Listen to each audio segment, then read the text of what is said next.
여러분 반갑습니다. 오늘 강성규 철학TV 제4강은 소크라테스가 동성연애자였다고 어, 상당히 재미있는 주제입니다. 소크라테스고 동성연애와 관련된 그런 그림입니다.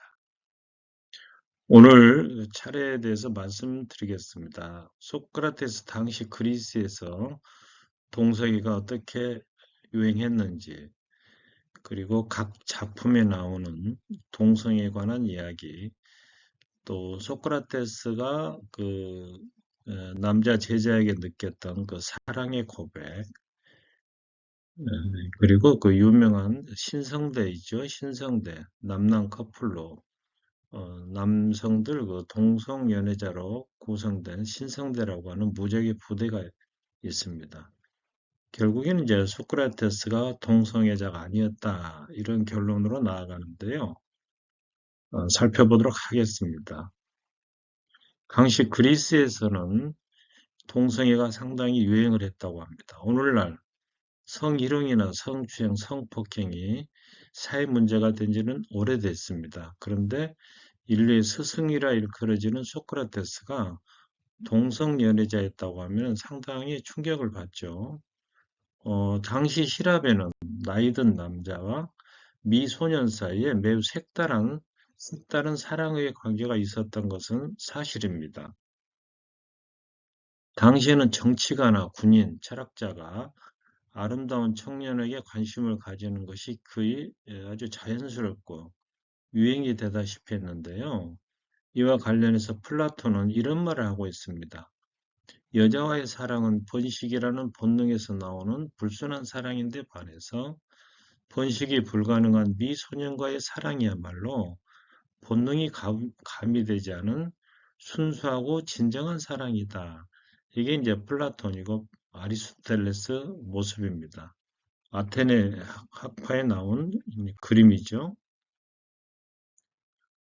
플라톤의 저서 향연에는 아리스토파네스의 시인의 말이 나오는데요.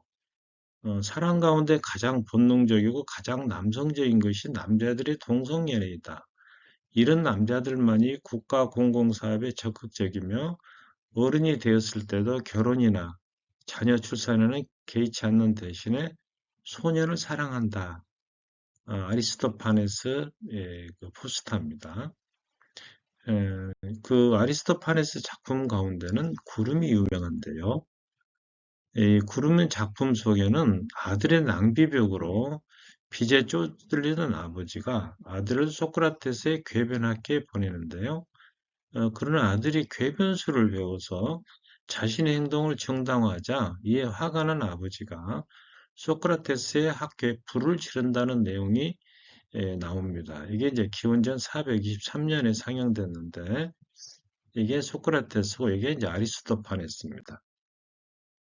자, 구름이라는 작품 속에서는 배우가 관객에게 정치인들이 너희를 유린하는 것처럼 나도 너희를 유린해보자 하면서 관객들에게 후장을 내주라고 외치는 그런 장면이 나옵니다. 또 리시스트라테라고 하는 이 작품은 이 이름이 이제 파업을 주도한 여주인공 이름인데요. 펠로폰네소스 전쟁에 지친 아테네와 스파르타 여인들이 남편들에게 당신들이 전쟁을 멈추지 않으면 섹스를 하지 않겠다고 선언하고 신전에 틀어박혀서 시위를 했다는 겁니다. 그래서 결국 두 손을 든 남편들이 돌아옴으로써 두 나라가 평화를 되찾았다. No sex, no war. 뭐 이런 피켓도 들고 있습니다. 플라톤의 향연에는 아리스토파네스의 연설이 나오는데요. 이런 내용입니다.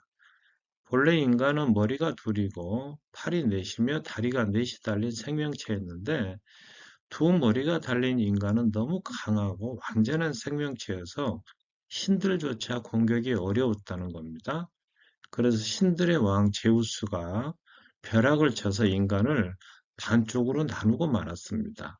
이 제우스는 주피터라고도 부르는데요. 하늘 번개 천둥의 신입니다. 그러나 호색한이어서 어, 여신이나 인간 여성 그리고 님프들과 많은 바람을 피웠죠. 자, 두 쪽으로 갈라진 사람들을 아폴론 신이 그 상체를 꿰매서 배꼽으로 엮었습니다. 그래서 인간은 두 팔과 두 다리가 달린 반쪽짜리 생명체로 전락을 했는데, 그렇기 때문에 다시 완전해지기 위해서 에로스를 추구한다. 여기 이제 아폴론 신은 제우스의 아들입니다. 그래서 월계수가 이제 그 아폴론을 상징하는 나무죠. 자, 다시 소크라테스로 들어와서, 자, 이러한 분위기 속에서 플라톤이 존경하는 스승 역시 미소년과의 교제를 끊임없이 추구했습니다. 소크라테스는 아테네 청년 가운데 가장 아름답다고 소문난 카르미데스가 그의 옆에 앉았을 때 심정을 이렇게 고백하고 있는데요. 나는 당황해서 어쩔 줄 몰랐다. 내가 생각하기에도 그전 같으면 아주 쉽게 그와 이야기를 나눌 수 있었을 나의 용기 따위는 사라지고 말았다. 헤르미데스는 플라톤의 외삼촌이었다고 합니다. 소년과 나이든 남자와의 관계. 당시에는 부녀자들이 집안에만 틀어박혀 있었기 때문에 사교의 대상이 될 수 없었습니다. 그래서 남자는 필연적으로 창부에게 접근해서 만족을 구했는데요. 여기에서 유명한 프리네라고 하는 창녀가 있는데 뛰어난 미모와 재기를 이용해서 많은 재산을 모았습니다. 그러나 신성한 포세이돈 축제에 알몸으로 나타나서 신성 모독죄가 적용이 돼서 법정에 서게 됐는데요. 아름다운 나체를 본 이 배심원들이 이토록 완벽하게 아름다운 육체는 신의 영역에서만 가능하다. 고로 인간인 우리는 그녀에게 벌을 낼 수 없다. 프린의 무죄, 말하자면 예쁘면은 다 용서된다는 말이 있지 않습니까? 자, 어쨌거나 이제 나이가 들어가면서 아름다운 소년에게 마음을 빼앗기는 일이 잦아졌고 이것이 부자연스러운 어, 그 육체적 관계로 발전하게 됐다. 고대 그리스에서 하는 얘기입니다. 반면에 이제 소년의 입장에서도 어져지는 것이 있었는데 그래서 이제 나이 많은 남자인을 지정해주는 아버지까지 있을 정도였다는 겁니다. 왜냐하면 남자는 소년에게 정치, 문화, 철학을 가르치고 또 동시에 또 성적인 멘토로서 사랑의 기술까지 전해주었다는 겁니다. 오늘날 멘토란 말을 많이 씁니다만 이 멘토는 오디세이아에 나오는 조언자의 이름입니다. 즉 오데세우스가 트로이 전쟁에 나가면서 집안일과 아들의 교육을 친구인 멘토에게 맡겼는데 멘토는 10년 동안 그 왕자의 친구이자 선생이자 상담자 또는 아버지가 돼서 잘 보살펴 주었습니다. 그 후에 이제 멘토라는 이름은 지혜와 신뢰로 한 사람의 인생을 이끌어주는 지도자와 동일한 의미로 쓰이게 됐다. 그런 얘기죠. 어, 성인 남자가 소년을 사랑할 때 꼭 지켜야 될 몇 가지 원칙이 있는데요.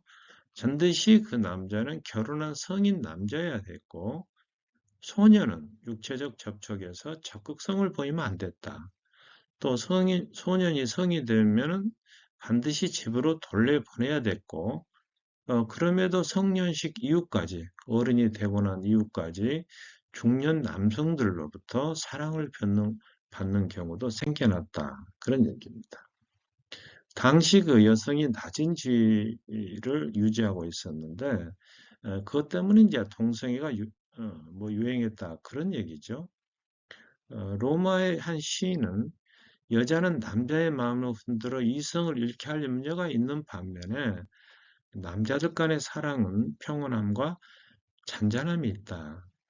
여자는 너무나 매력적이고 관능적인 존재이기 때문에 남자들을 사랑의 열병에 시달리게 해서 이성적인 판단을 흐리게 할 수 있기 때문에 남자들 사이에 동성애를 권장했다. 그런 얘기입니다.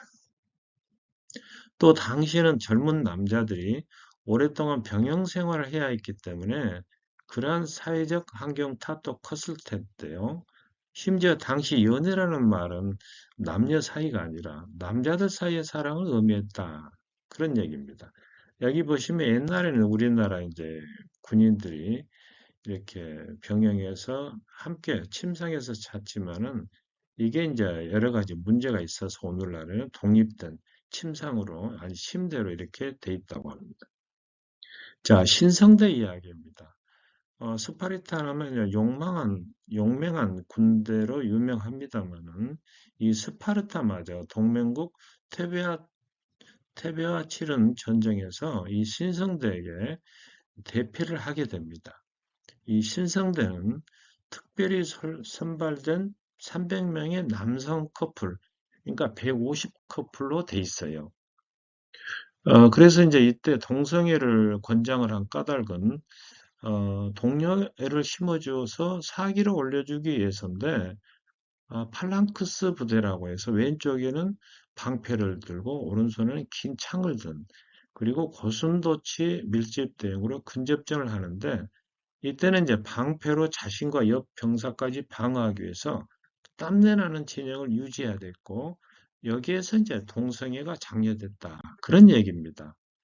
그래서 이제 기원전 378년에 편성된 테베의 선발부대가 바로 신성대입니다. 그래서 레욱트라 전투에서 레욱트라죠. 스파르타군을 격퇴했지만은 카이로니아 전투에서 알렉산더 대왕이죠.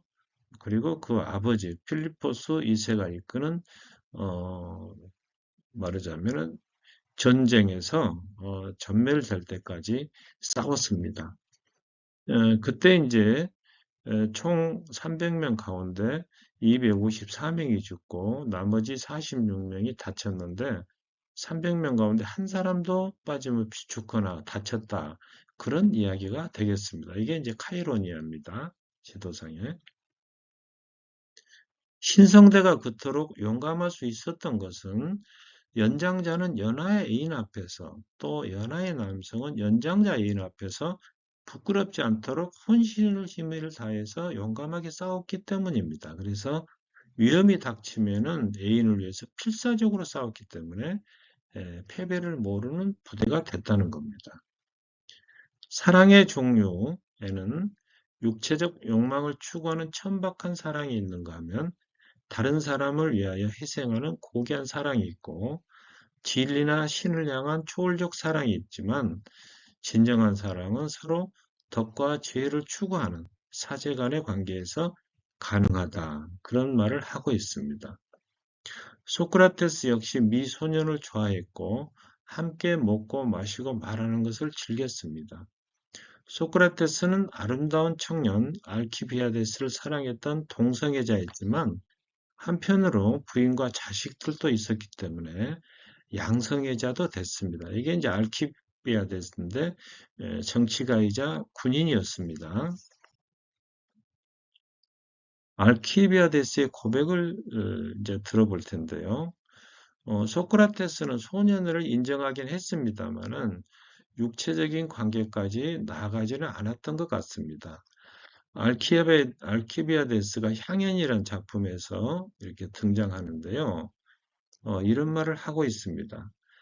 나는 이분과 단둘이만 있게 됐기 때문에 사랑하는 사람이 연인과 이딴 곳에서 나눌 수 있는 그런 대화를 나눌 것이라고 기대하며 즐거워하고 있었다네. 그러나 기대했던 일은 일어나지 않았다네. 후 나는 이분을 레슬링 연습에 초대했고 이번에야말로 어떤 성과를 얻을 것이라고 기대하면서 이분과 함께 연습했었다는. 그러나 결코 이러한 일은 일어나지 않았다. 그런 얘기입니다. 당시 고대 그리스 레슬링은 알몸으로 이렇게 했는데요. 소크라테스와 스킨십 이상의 어떤 걸 원했겠지만 어린 알키비아데스가 그렇게 적극성을 보일 수는 없었고 역시 소크라테스도 그런 일은 시도하지 않았기 때문에 기대했던 일은 일어나지 않았고 여기 이제 알키비아데스는 더 노골적으로 소크라테스를 저녁 식사에 초대해서 자고 가라고 권합니다. 그래서 그와 동침을 했습니다마는 그럼에도 역시 기대했던 일은 일어나지 않았다. 이렇게 봤을 때 소크라테스가 강조하는 소년에는 아마 육체적인 것보다 정신적인 것에 더 가까웠고 더구나 세속적으로 행해지는 그러한 사랑의 관계는 아니었다. 이런 얘기입니다. 오늘 강의를 정리하도록 하겠습니다. 고대 그리스에서는 동성애가 이렇게 유행을 했는데 심지어 아리스토파네스의 구름에서는 관객들에게 후장을 내주라고 하는 이런 말까지 외치고 있고 아리스토파네스의 작품에 보면 반쪽짜리 생명체로 전락한 인간이 다시 완전해지기 위해서 에로스를 추구한다. 그래서 이제 이성애가 있고 동성애가 있다. 체르미데스가 옆에 앉았을 때 했던 소크라테스의 고백을 또 우리가 들어봤고, 신성대 이야기도 했습니다. 그리고 알키비아데스. 그래서 결국에 소크라테스는 동성애자가 아니었고, 굳이 말씀드리자면, 동성애자 좀 역할도 좀 없는 건 아니지만, 어, 부인과 자녀들이 있었기 때문에 이성애자이기도 했다. 결국 소크라테스가 강조하는 소년에는 세속적으로 행해지는 그러한 사랑의 관계는 아니었다. 여기까지 말씀드리도록 하겠습니다. 여러분 시청해 주셔서 감사합니다.